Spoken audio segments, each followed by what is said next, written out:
नमस्ते friends. B N Amit classes में एक बार फिर से आपका बहुत बहुत स्वागत है। अगर आप नए हैं तो चैनल को जल्द से जल्द सब्सक्राइब कीजिए और अपने नॉलेज को ब्राइट कीजिए। बिहार एसएससी प्रैक्टिस सेट का अगला भाग शुरू करते हैं 51 नंबर क्वेश्चन के साथ।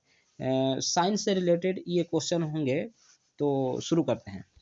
निम्न में से किस वैज्ञानिक को 2 बार नोबेल पुरस्कार से सम्मानित किया?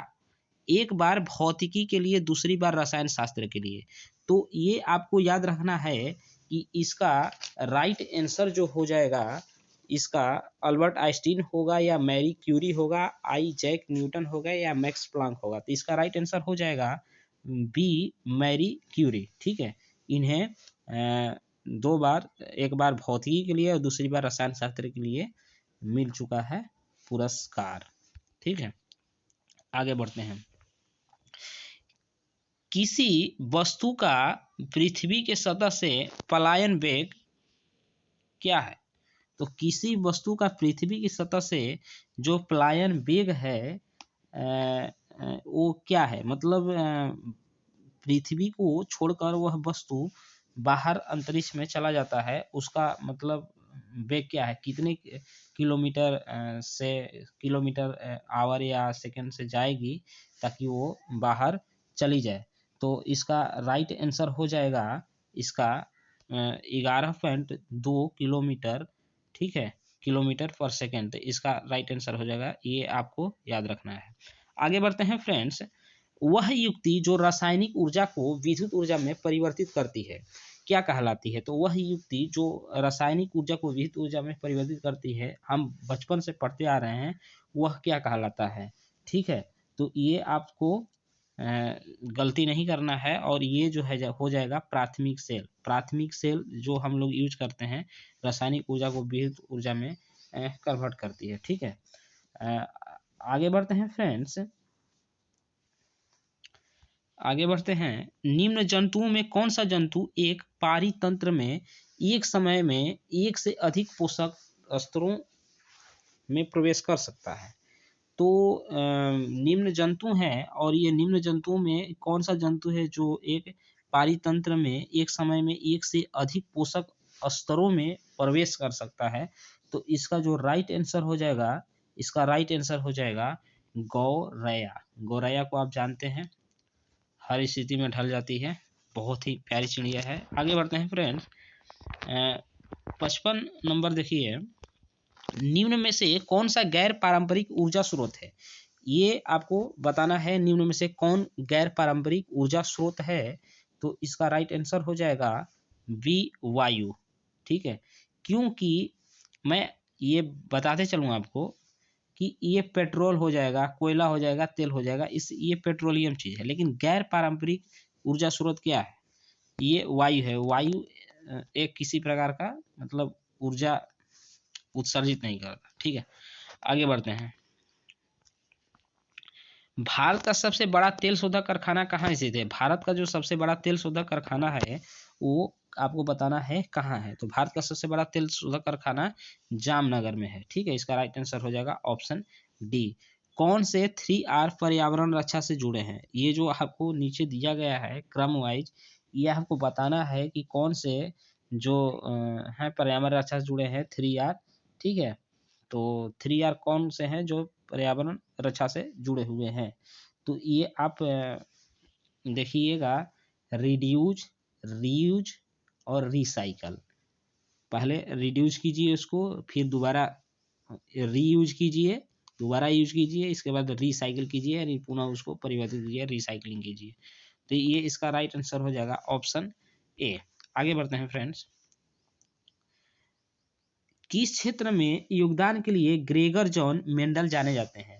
तो ग्रेगर जॉन मेंडल जो हैं, किस क्षेत्र में योगदान के लिए जाने जाते हैं? और आप लोग बचपन से ये भी बहुत ही बार बार पढ़े हुए हैं, अनुवांशिकी। अनुवांशिकी के योगदान में ग्रेगर जॉन को जाना जाता है। ठीक है, आगे बढ़ते हैं फ्रेंड्स। कौन सी कोशिकांग पादप एवं जंतु कोशिका में विभेदन करता है? ठीक है, कौन सी कोशिकांग पादप एवं जंतु कोशिका में विभेदन करता है? राइबोसोम है, केंद्रक है, कोशिका भित्ति है या कोशिका फल है? तो वह कौन सा कोशिकांग है जो पादप एवं जंतु कोशिका में विभेदन करता है? आपको ये बताना है। तो इसका राइट आंसर हो जाएगा ऑप्शन सी, कोशिका भित्ति। ठीक है, आपको ये याद रखना है। तो ये कोशिका भित्ति हो जाएगा, जो क्या करता है, कोशिका भित्ति ये पादप एवं जंतु कोशिका में विभेदन करता है। आगे बढ़ते हैं।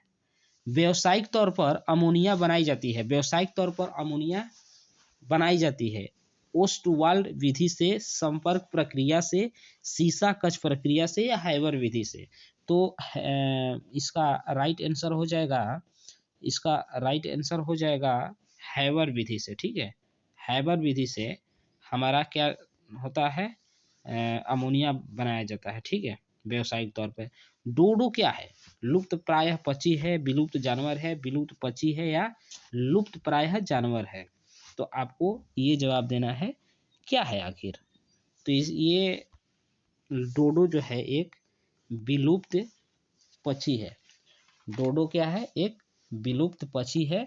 और मैं आपको बताते चलूं कि जो डोडो है, हिंद महासागर के जो एक द्वीप है मॉरिशस, मॉरिशस का एक स्थानीय पक्षी था, जो अब बिल्कुल ही विलुप्त हो गया है।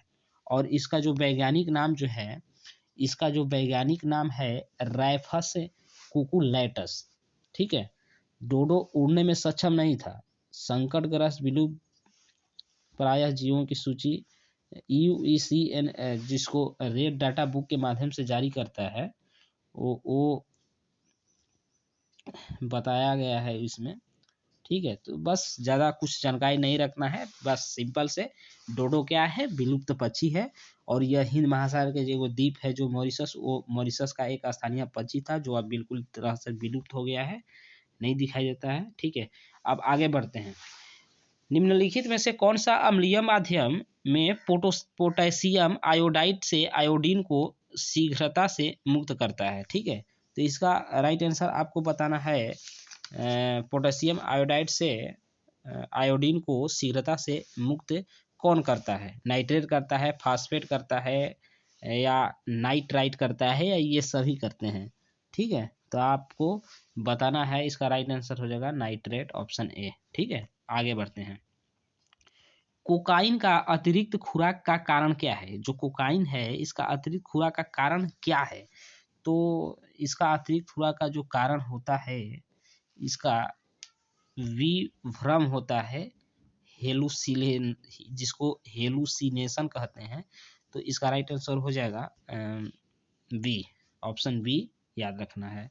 ऊर्जा पिरामिड, ऊर्जा पिरामिड जो है किस अवस्था में होता है। तो ऊर्जा पिरामिड जो है सीधी या उल्टी दोनों होता है, या सीधी होता है, उल्टी होता है, या तिरछी होता है। तो पिरामिड के बारे में आप लोग पढ़े होंगे। ठीक है, तो ज़्यादा कुछ नहीं है इसमें दिमाग लड़ाने की, बस ऊर्जा पिरामिड क्या है, सीधी है, तभी तो उसको ऊर्जा पिरामिड बोलेंगे, सीधी है, सीधी अवस्था में होता है ऊर्जा पिरामिड। और आगे बढ़ते हैं। विश्व स्वास्थ्य संगठन के मुताबिक पेयजल में फ्लोराइड की कितनी मात्रा जायज है।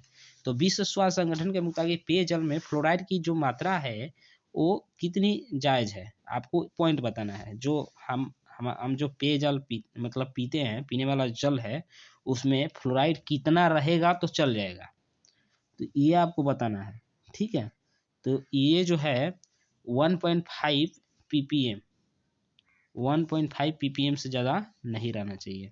ठीक है, एस्पिरिन, एस्पिरिन का रासायनिक नाम क्या है। एस्पिरिन जो है रासायनिक नाम क्या है इसका, एसिटिल सैलिसिक अम्ल, ये सभी जानते हैं, एसिटिल सैलिसिक अम्ल। ठीक है, तो ये एस्पिरिन का रासायनिक नाम है एसिटिल सैलिसिलिक अम्ल, ये आपको याद रखना है। ठीक है,